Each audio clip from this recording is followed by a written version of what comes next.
Assalamualaikum warahmatullahi wabarakatuh. Mimin lanjutkan lagi cerita Raja Kegelapan Cipenya. Tapi seperti biasa, sebelum dilanjut, bantu tekan tombol like dan berkomentar juga Tuan Rena gas.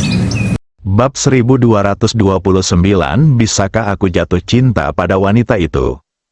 Desir, semua orang menatap Li Ruosi dengan tatapan penuh tanya. Pria pergi ke bar untuk minum. Jika Anda ingin minum, anggur di villa ini jauh lebih baik daripada yang ada di bar. Untuk menjemput gadis, sekarang ini, wanita manapun di villa jauh lebih baik daripada wanita di bar. Jadi buat apa repot-repot?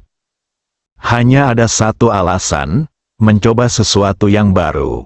Bunga domestik tidak harum seperti bunga liar. Jadi, semua orang memandang Li Ruosi untuk melihat bagaimana reaksinya. Faktanya, Li Ruosi juga terharu dan bahkan terkejut.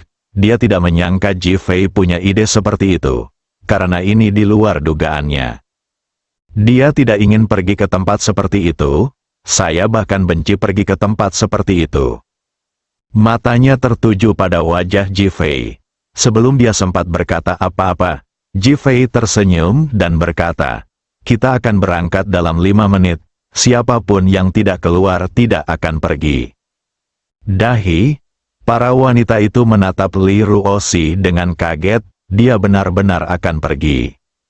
Sekarang saya semakin tidak dapat memahaminya. Kuku babi besar. Seng Lingyun tidak dapat menahan diri untuk berteriak dengan marah. Mengira Ji Fei memanfaatkan Jin Bao Group untuk merayunya hanya demi memindahkan harta.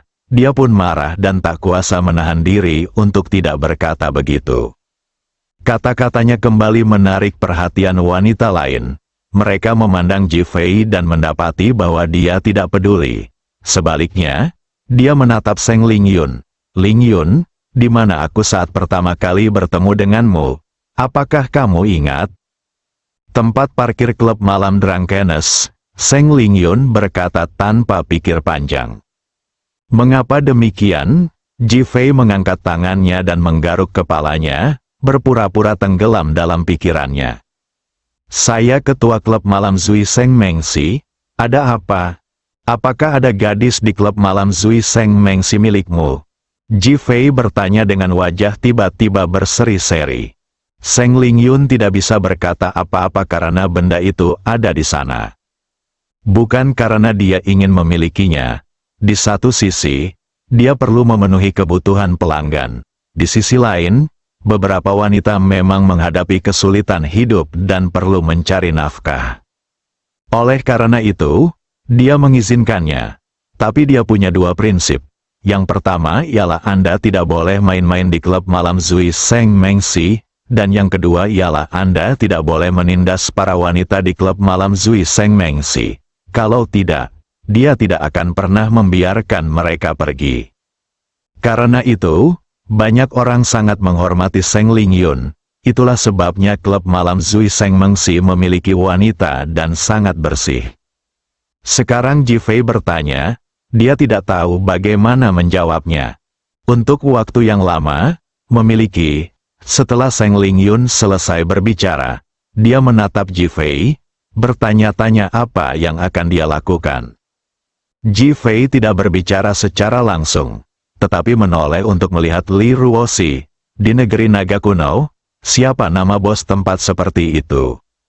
Wajah Li Ruosi tiba-tiba memerah. Wajah Seng Lingyun berubah gelap.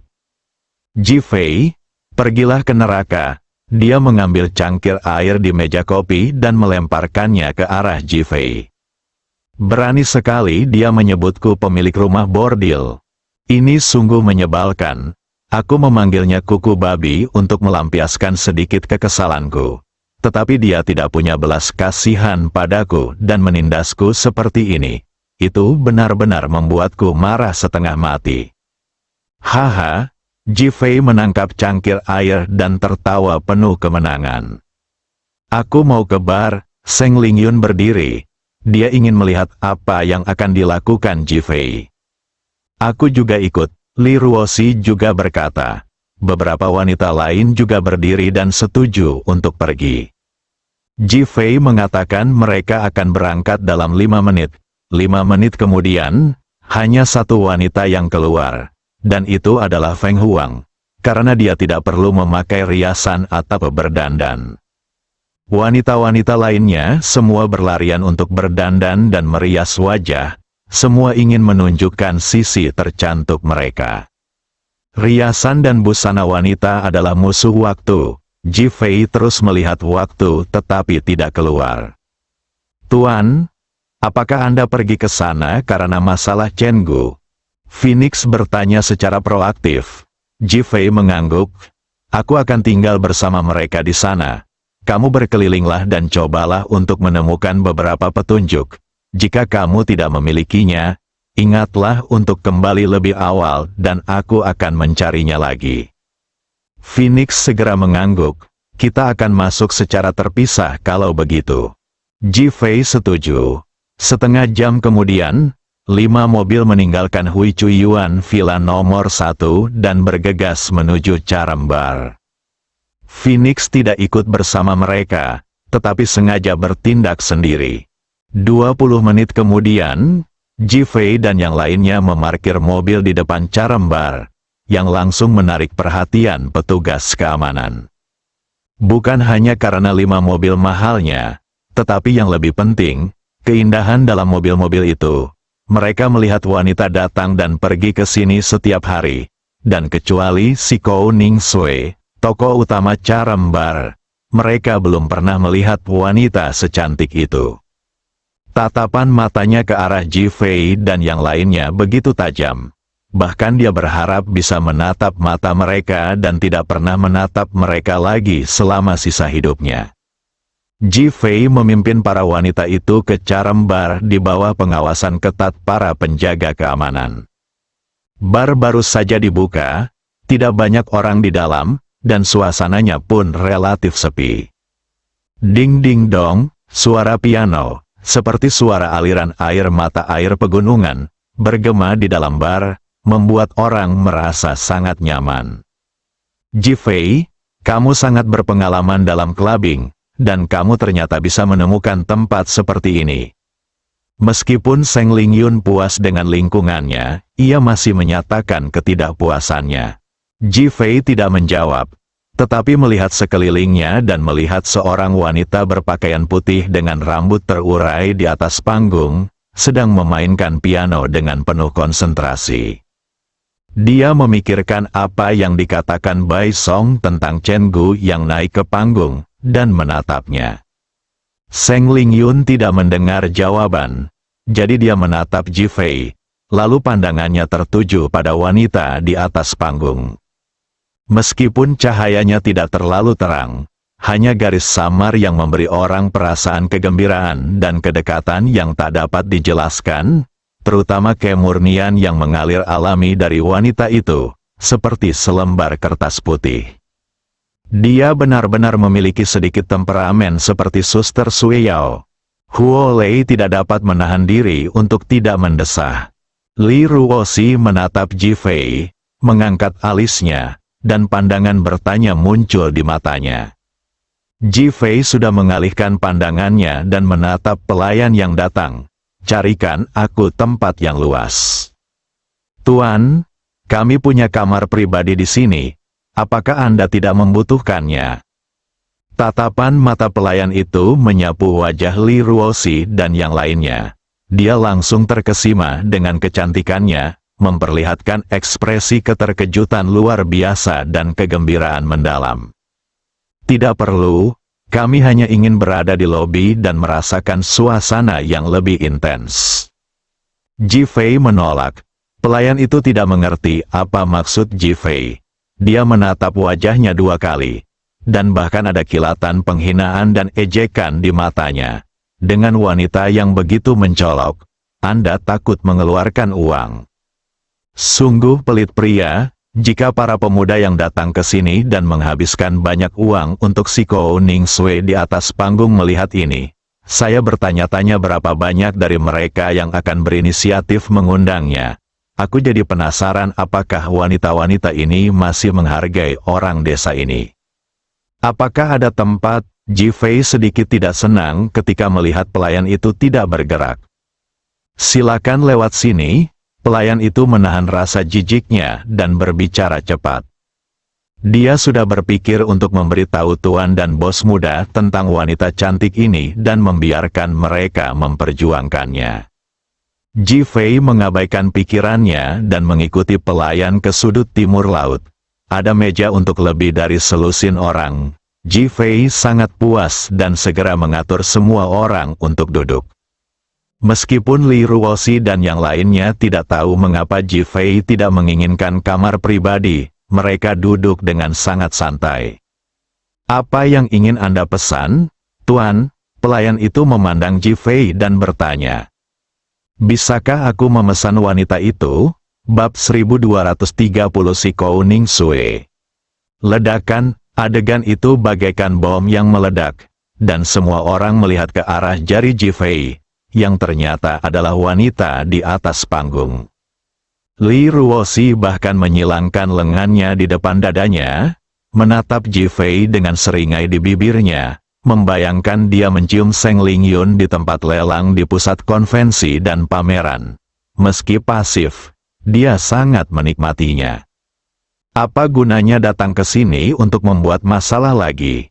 Mungkinkah saya sedang hamil dan hormon-hormon saya keluar terlalu banyak sehingga tidak bisa merasa puas?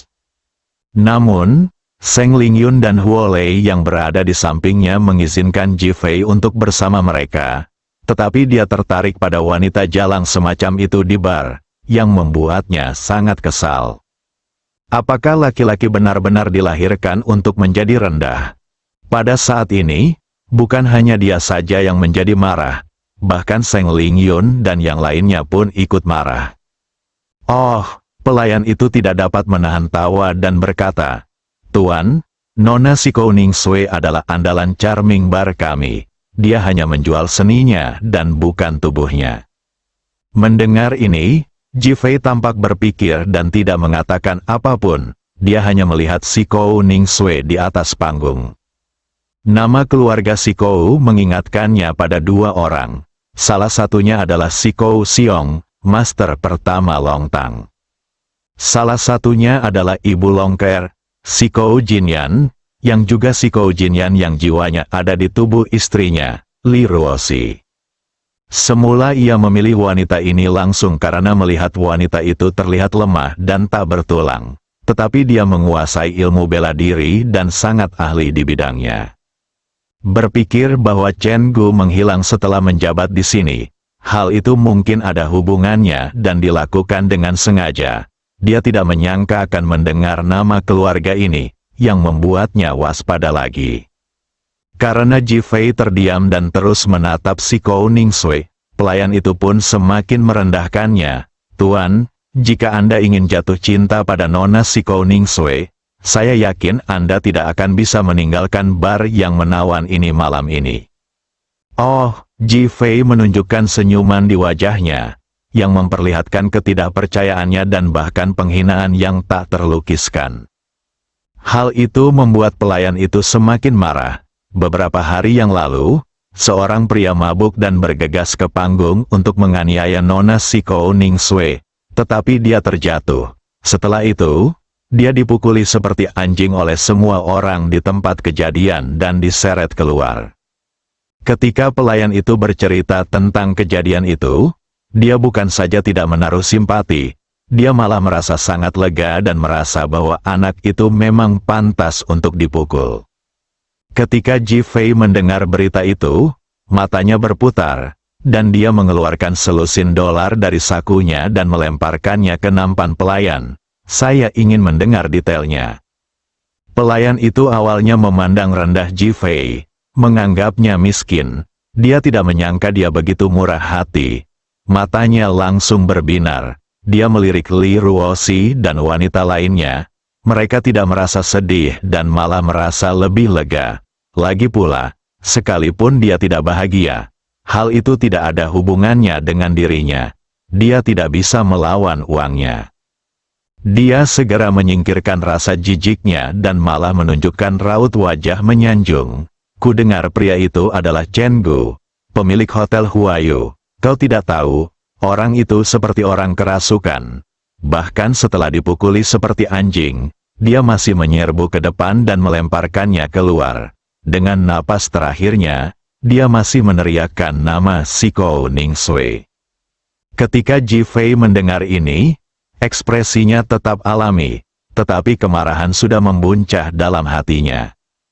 Dia mengenal Chen Gu dengan sangat baik. Dia bukan seorang pemabuk atau tukang selingkuh. Sekalipun Siko Ningsue cantik, dia tidak akan membuatnya bersikap seperti ini. Hanya ada satu kemungkinan, dia sedang dijebak.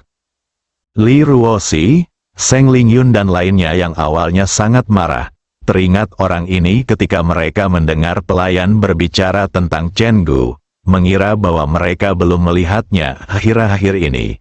Mereka menjadi penasaran dan memandang Ji Fei. Ji Fei menahan amarahnya dan bertanya, apakah Siko Ningsue memainkan piano di sana setiap malam? Tidak. Dia minum 3 gelas anggur bersama tamu setiap malam, dan setiap gelas anggur harganya 1 juta. Siapa yang bersedia membayar untuk minum bersama siapa? Berapa banyak? Miki Oda tidak dapat menahan diri untuk bertanya. 1 juta, kata pelayan itu dengan iri di matanya. Itu lebih berharga dari emas, Oda Miki berkata dengan sedikit jijik. Apakah ada yang mau minum? Ji Fei menatap pelayan dan bertanya. Ya, aku sudah melakukannya. Pria pada dasarnya semua adalah babi yang tubuh bagian bawahnya mendominasi. Seng Lingyun bergumam dengan jengkel. Ini aturannya. Kalau 3 gelas anggur bisa membuatnya mabuk, dia akan pergi dengan pria ini. Tidak peduli masalah apa yang mungkin timbul. Pelayan itu menjelaskan, jadi dia juga seorang pelacur yang mencoba menjadi orang suci. Kata Holly, Ji Fei semakin penasaran, seberapa besar cangkirnya, apakah itu cangkir yang tidak bisa digunakan untuk minum? Pelayan itu menggelengkan kepalanya lagi, gelasnya bisa besar. Yang terbesar bisa berupa gelas yang bisa menampung 1 pon anggur. Mendesis, kali ini Ji Fei menarik napas. Bukankah itu sama saja dengan meminum 3 botol anggur? Apakah ada peraturan mengenai alkohol? Ansi Lixiang bertanya. Semua orang tiba-tiba menyadari bahwa tidak ada jalan lain kecuali ini. Kalau mereka minum sebotol minuman keras, bukankah mereka akan mabuk? Pelayan itu menggelengkan kepalanya lagi. Anda bisa memilih anggur Anda sendiri. Bahkan campuran beberapa jenis anggur pun tidak masalah. Dan Anda harus menghabiskan semuanya dalam 1 teguk, tanpa henti. Dahi, Seng Lingyun dan yang lainnya merasa seperti baru saja mendengar sebuah legenda. Hanya Ji Fei yang memiliki senyum di bibirnya, dan itu adalah senyum yang penuh arti. Wanita ini menggunakan keterampilan bela dirinya untuk minum. Dia benar-benar bukan wanita biasa. Kalau begitu, apakah ada orang yang mengajaknya minum setiap hari? Kawashima Jizi bertanya sambil mengerutkan kening. Tentu saja. Meskipun 3 gelas anggur ini setiap hari harganya 3 juta, semua orang harus bersaing untuk mendapatkannya. Mereka yang benar-benar beruntung mungkin akan menghabiskan beberapa kali lebih banyak. Rekor tertinggi saat ini adalah 15 juta. Setelah pelayan itu selesai berbicara, matanya penuh dengan rasa iri dan kerinduan. Betapa menyenangkannya jika aku cantik, Li Ruoxi dan wanita lainnya memandang Siko Ningsue yang diam bak peri di atas panggung, dan mereka semua tidak tahu harus berkata apa. Ji Fei menjadi semakin penasaran dengan wanita ini. Beritahu aku kapan waktunya minum malam ini, aku ingin dia minum 3 gelas bersamaku juga. Setelah Ji Fei selesai berbicara, dia melemparkan selusin uang kertas lainnya ke dalam nampan. Baiklah, Tuan, saya akan segera memberitahu Anda. Jangan mengajukan penawaran terlebih dahulu, atau Anda akan membuang-buang uang. Ketika pelayan itu melihat Ji Fei dengan santai memberi tip puluhan ribu yuan, sikapnya terhadap Ji Fei menjadi lebih baik. Pergi dan ambil beberapa anggur yang kamu punya di sini, dan kita bisa memilih apa yang akan diminum. Pelayan itu bahkan lebih bersemangat ketika mendengar hal ini. Ini adalah orang yang sangat kaya, saya akan segera ke sana. Setelah pelayan pergi, Jifei memandang si Kou Ningsue di atas panggung. Dia harus menemukan jawaban atas masalah Chen Gu hari ini. Ruosi, tampaknya suamimu harus berhati-hati, karena dia mengejar orang lain tepat di depanmu. Seng Lingyun sengaja berkata dengan nada mengejek. Sebelum Li Ruosi sempat berbicara, Jifei menatap Seng Lingyun, bukankah aku menciummu di depan istriku? Seng Lingyun, itu akting, mengambil keuntungan dari diriku sendiri. Saya hampir marah. Li Ruosi menatap Jifei. Apakah ada yang salah dengan Chen Gu? Melihat Li Ruosi sangat tenang, Jifei diam-diam memujinya di dalam hatinya dan mengangguk dengan berat. Sudah 7 hari, Seng Lingyun yang hendak marah, terdiam sejenak, dengan ketegangan tampak di wajahnya. Jifei sudah naik ke panggung dan berhenti berbicara. Bersambung,